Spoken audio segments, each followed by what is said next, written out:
स्वागत करते हैं सभी का चैनल पर एक बार फिर से। आप सभी लोगों को 1 से लेकर के 30 तक मैं ऑलरेडी क्वेश्चन करा चुकी हूं और 30 का मैंने अभी आपको आंसर नहीं बताया था, तो प्लेलिस्ट पर जाकर देख लीजिए, सारी वीडियोस अपलोड हो गई हैं। ठीक है, आपका फर्स्ट चैप्टर जो कि क्लास 12 से रिलेटेड है उसके मैंने सारे क्वेश्चन आपको करवा दिए हैं और क्लास 12 का मैं सेकंड चैप्टर स्टार्ट कर चुकी हूँ। ये मेरा सेकंड वीडियो है, तो 1 से लेकर के 30 क्वेश्चन मैं ऑलरेडी आपको बता चुकी हूँ, प्रैक्टिस करवा चुकी हूँ, जो कि आपकी NCERT से रिलेटेड है। तो सभी लोग अच्छे से प्रैक्टिस करते रहिएगा साथ में। अगर आप नए हैं तो जल्दी से ज्वाइन कर लीजिए, सब्सक्राइब करके बेल आइकन ज़रूर से प्रेस कर दीजिएगा। तो चलिए स्टार्ट कर लेते हैं अपने 30 से। इन पेडिग्री एनालिसिस आपको ये सिंबल दे रखा है फ्रेंड्स, जिसमें आपका सिंबल कुछ square is equal to O या फिर आप ज़ीरो से कह सकते हैं। ठीक है, ओ ही है, ज़ीरो नहीं कह सकते, यहाँ पर आप देख पा रहे होंगे। तो इसको किस तरीके से आप रिप्रेजेंट कर सकते हो आपके ऑप्शंस के अकॉर्डिंग। तो यहाँ पर जो ये सिंबल आप देख रहे हो फ्रेंड्स, ये कौन सी यूनस मैटिंग का सिंबल है, इसको इसी से रिप्रेजेंट करते हैं। तो आपका जो आंसर होगा यहाँ पर कौन सी यूनस मैटिंग होगा। तो राइट आंसर करते हुए अपना नेक्स्ट क्वेश्चन नंबर 32 स्टार्ट करेंगे। 31 सीरियल थोड़ा मिस्टेक हो गया है, तो उसके लिए आई एम सॉरी। तो 32 अपना देखते हैं। Non essential floral organ in flower. अब एक फ्लावर है आपके पास में जिसमें आपको नॉन इसेंशियल फ्लोरल आपको बताने हैं। कौन कौन से हो सकते हैं, जैसे सेपल, पेटल, एंथर और स्टिग्मा या फिलामेंट या फिर सिर्फ और सिर्फ आपका पेटल। तो यहाँ पर आपको आंसर बताना है जो नॉन इसेंशियल है और यहाँ पर फ्लावर के कुछ काम के नहीं होते। एक तो आपकी देखा होगा जो फ्लावर में कुछ इस तरीके से आपके रेड हो सकते हैं, येलो हो सकते हैं। आपका जो येलो रेड, ठीक है, इस तरीके से जो पार्ट होता है कुछ ये वाला, ठीक है, ये वाला, तो इसको आप क्या बोलते हैं, ये होते हैं आपके सेपल और ये होते हैं आपके पेटल्स। ठीक है, सेपल पेटल्स होते हैं, ये दोनों चीज़ आपकी सेपल और पेटल्स होती हैं। और ये दोनों ही पार्ट किसी भी फ्लावर के कोई काम के नहीं होते, बस उसको सुंदर दिखाने के लिए होते हैं। तो यहाँ पर सेपल एंड पेटल आपका राइट आंसर होगा, जो कि नॉन इसेंशियल फ्लोरल आप ऑर्गन कह सकते हैं। तो आपका 32 का ए ऑप्शन राइट होगा। Next question, the स्टेमन represent. अब यहाँ पर आपको स्टेमन बताना है कि आप किन वर्ड से रिप्रेजेंट कर सकते हैं। कुछ ऑप्शंस आपको दे रखे हैं, जैसे microsporangia, male gametophyte, male gametes या फिर माइक्रो स्पोरोफाइल्स। ठीक है, तो यहाँ पर जो आंसर आपका होगा, जो कि स्टेमन को आप रिप्रेजेंट करेंगे, माइक्रोस्पोरोफाइल से ही आप इसको रिप्रेजेंट करते हैं। तो आपका 33 का डी ऑप्शन राइट होगा। देन नेक्स्ट क्वेश्चन,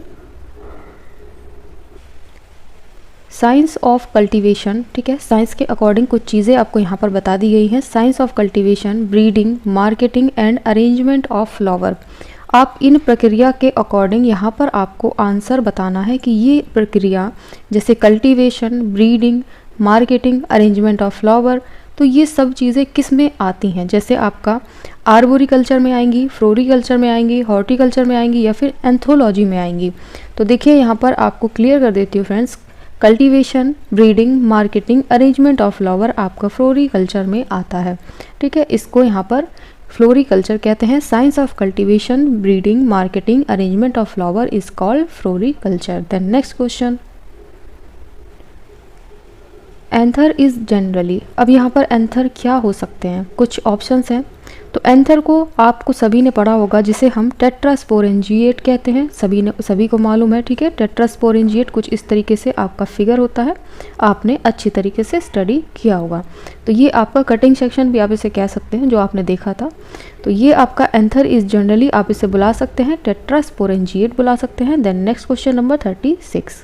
तो देखिए फ्रेंड्स, बहुत ही अच्छा क्वेश्चन है। Question number 36, A dithecous anther consist of microsporangia and in each lobe. ठीक है, आपको डाइथिकस एंथर में बताना है कितने माइक्रोस्पोरेंजिया होते हैं हर एक लोब में। तो ध्यान रखें, माइक्रोस्पोरेंजिया आपके कितने होंगे, 4, और यहाँ पर कितने होंगे, 2। ठीक है, 2 में 4 की संख्या होगी, ध्यान रखिएगा। पहले में क्या है आपका, consist of 4 microsporangia, 2 in each lobe. ठीक है, ये ध्यान रखिएगा।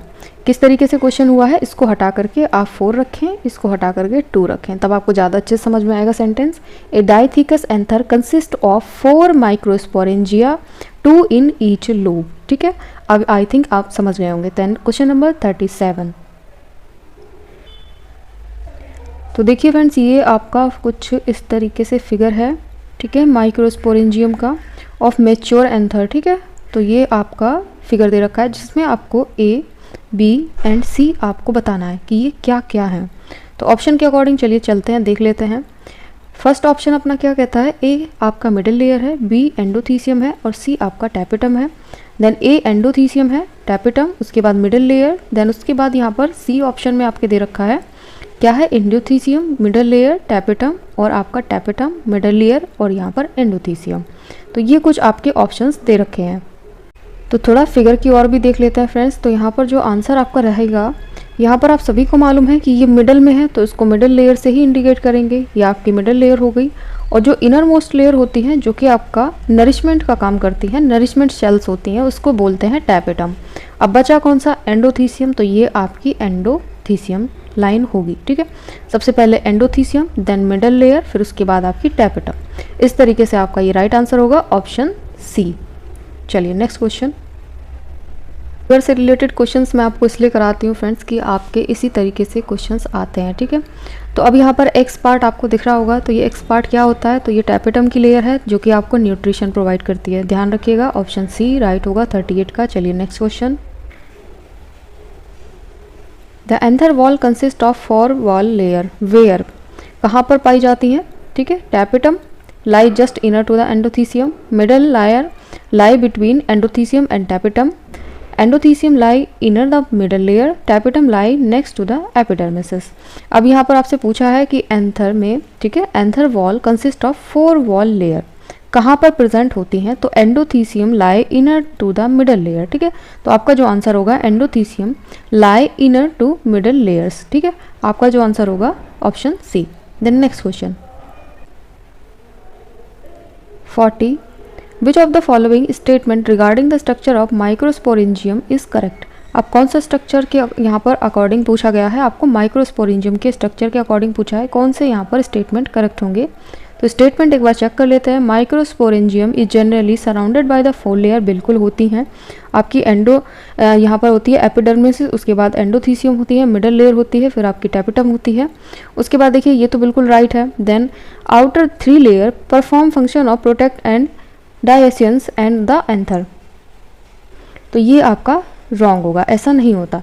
Cell of tapetum undergo meiosis and produce microspore tetrads, बिल्कुल सही बात है। जो सेल्स होती हैं टैपेटम की वो किसके, मियोसिस के थ्रू, ठीक है, आपका माइक्रोस्पोर टेट्रेट को प्रोड्यूस करती हैं। तो ये आपका फर्स्ट और आपका लास्ट ऑप्शन सही होगा, यानी कि आपका 40 का ऑप्शन सी राइट आंसर होगा। Then question number 41, callase enzyme which dissolve callose of pollen tetrad to separate four pollen is provide by, किसके थ्रू होगा, टैपेटम के थ्रू होता है, ध्यान रखिएगा। Then next question number 42, function of tapetum is correct. यहाँ पर फंक्शन आपसे पूछे गए हैं, कौन से टैपेटम के अकॉर्डिंग यहाँ पर राइट बैठते हैं, तो चलिए देख लेते हैं। Help in pollen wall formation, बिल्कुल सही है। देखिए जो टैपेटम की लेयर होती है वो बहुत ही मोस्ट इंपॉर्टेंट होती है। ठीक है, तो यहाँ पर जो है प्रोटेक्शन का भी काम करती है और यहाँ पर फॉर्मेशन करने के लिए भी बहुत ही ज़्यादा ज़रूरी होती है पॉलन्स के लिए। ठीक, तो transportation of nutrition in inner side of anther, बिल्कुल सही है, क्योंकि इसके थ्रू ही न्यूट्रिशन प्रोवाइड किया जाता है, नरिशमेंट का काम करती है। Synthesis of cellulase enzyme separated of microspore tetrad, तो बिल्कुल सही है। देखिए यहाँ पर जो सिंथेसिस होता है आपके सेलुलस एंजाइम के लिए, तो यहाँ पर क्या होता है, माइक्रोस्पोर टेट्रेट के द्वारा क्या हो जाता है, सेपरेट हो जाता है। ठीक है, सेलुलस एंजाइम का सिंथेसाइज होने के बाद भी सेपरेशन हो जाता है और यहाँ पर माइक्रोस्पोर टेट्रेट के पास में पहुँच जाता है। ठीक है, तो ये आपका जो आंसर होगा वो ऑल ऑफ दीज हो जाएगा। Then next question number 43, in angiosperm various stage of reductional division can best be study in, किसमें आपका यहाँ पर स्टडी किया गया था, मैच्योर एंथर में स्टडी किया गया था। अब यहाँ पर पूछा क्या है वो देखिएगा।